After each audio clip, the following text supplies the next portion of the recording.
Hi hello welcome back to my channel. ఈరోజు నేను మీకు హెల్దీ అండ్ టేస్టీ రెసిపీ రాగి ఇడ్లీలను ఎలా తయారు చేయాలో చూపిస్తున్నానండి. ఈ రాగి ఇడ్లీలు అనేవి హెల్త్కి చాలా మంచిది. వీటిని మనం చట్నీ అండ్ కారప్పొడితో ట్రై చేస్తున్నాను. మీరు కూడా మరి ఈ హెల్దీ రెసిపీని మీ ఇంట్లో ట్రై చేయండి.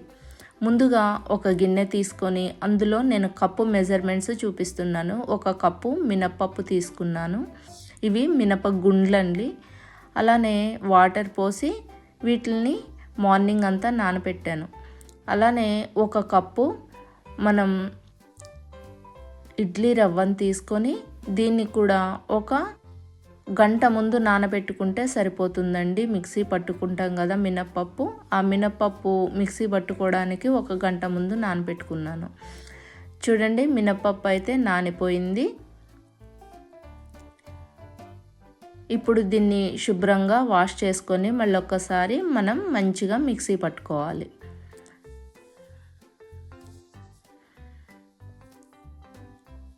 చూసారా, ఇలా మెత్తగా మిక్సీ పట్టుకొని దీన్ని ఒక బౌల్లోకి అయితే మనం ట్రాన్స్ఫర్ చేసుకోవాలండి. చూడండి, ఇలా బౌల్లోకి తీసుకున్నాను.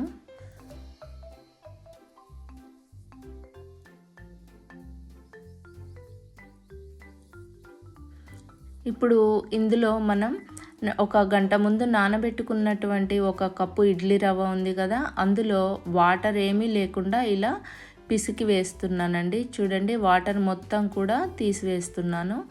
అలా మొత్తం కూడా పిసుక్కొని ఇలా వేసేసేయాలి. తర్వాత దీనిలోనే మనం ఒక హాఫ్ స్పూను ఉప్పు, అలానే ఒక కప్పు, ఏ కప్పుతో అయితే మనం ఇడ్లీ రవ్వ మినప్పప్పు తీసుకున్నామో అదే కప్పుతో ఒక కప్పు రాగి పిండి కూడా తీసుకొని ఇది మొత్తం మంచిగా కలుపుకోవాలండి. చూడండి, నేను వీడియోలో చూపుతున్న విధంగా మొత్తం కలుపుకోవాలి. ఇందులో మనం ఇందాకలా మినప్పప్పు అయితే మిక్సీ పట్టుకున్నాం కదా, అందులో కొంచెం పిండి మిగిలిపోతుంది కాబట్టి కొంచెం వాటర్ వేసుకొని మళ్ళా ఒకసారి మిక్సీ పట్టేసి ఆ వాటర్నే ఇందులో పోసి కలుపుతున్నానండి. చాలా పర్ఫెక్ట్గా అయితే సరిపోయింది. దీన్ని మూత పెట్టి నైట్ అంతా కూడా అలా ఉంచేయాలి. ఉదయాన్నే మనం ఇడ్లీలు రెడీ చేసుకోవడానికి మన ఇడ్లీ కుక్కర్ ఉందండి, దానిలో ముందు అడుగున వాటర్ పోసి నేనైతే ఒక 2 ప్లేట్లకే వేస్తున్నాను ఇడ్లీ. ఇలా ఆ 2 ప్లేట్లకు కూడా ఆయిల్ అయితే ముందు ఇలా స్ప్రెడ్ చేసుకోవాలండి. ఆయిల్ ఇలా రాసుకున్న తర్వాత మనం రెడీ చేసి పెట్టుకున్నటువంటి పిండి అయితే ఉంది కదా నైట్, అది మంచిగా పులిసింది. చూడండి, పర్ఫెక్ట్గా పులిసిపోయిందనమాట. ఫర్మెంటేషన్ అయితే బాగా జరిగింది.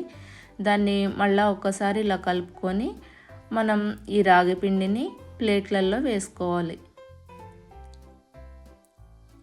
మరీ ఎక్కువగా పిండి వేస్తే పొంగినప్పుడు అది మొత్తం పైన ఉన్నటువంటి వాటికి కూడా అంటిపోతుంది కాబట్టి పిండి కొద్ది కొద్దిగా వేసుకుంటే పర్ఫెక్ట్గా వస్తుందన్నమాట ఇడ్లీలు.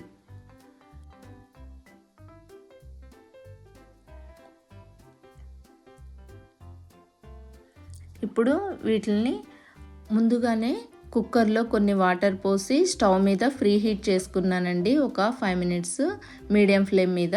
ఇప్పుడు ఇవి మనం ఇడ్లీలు వేసినటువంటి ప్లేట్స్ కుక్కర్లో పెట్టేసి ఇడ్లీ కుక్కర్లో మూత పెట్టేసి మరొక 10 మినిట్స్ మీడియం ఫ్లేమ్ మీద ఉడికించుకున్నట్లయితే చూడండి, ఇడ్లీలు అయితే పర్ఫెక్ట్గా రెడీ అయిపోయాయి. చూసారా ఎంత మంచిగా పొంగాయో, ఇలా మంచిగా ఉడికిపోయాయండి. ఇప్పుడు వీటిని మనం ఒక ప్లేట్లోకి ట్రాన్స్ఫర్ చేసుకుందాము. చూసారా, ఈ ప్లేట్ తీసుకుంటున్నాను. ఇందులో మంచిగా మనం ఉడికినటువంటి ఇడ్లీలు చూడండి, ఒక 2 నిమిషాలు ఆ ప్లేట్లను అలా పక్కన పెట్టేస్తే కింద అంటుకోకుండా పర్ఫెక్ట్గా ఇడ్లీ వచ్చేస్తుంది. చూడండి ఎంత సాఫ్ట్గా ఉందో ఇడ్లీలు. ఇలాంటి హెల్దీ ఫుడ్ తినటం వల్ల పిల్లలకే కాదు పెద్దలకు కూడా చాలా మంచి హెల్త్ బెనిఫిట్స్ అయితే ఉంటాయండి. ఇడ్లీలు చూడండి ఎంత బాగా ఉడికాయో, ఎంత సాఫ్ట్గా ఉన్నాయో. మరి మీరు కూడా ఇలాంటి రెసిపీస్ని ట్రై చేసి మీ పిల్లల్ని, మీ ఇంట్లో వాళ్ళందరినీ హెల్తీగా ఉంచడానికి ట్రై చేయండి. మరి మంచి మంచి వీడియోస్ కోసం నా ఛానల్ని అయితే సబ్స్క్రైబ్ చేయడం మర్చిపోకండి. మరి ఇందులో పల్లీల చట్నీ అలానే కారప్పొడి వేసి మనం మన వాళ్ళకి సర్వ్ చేసేయటమే.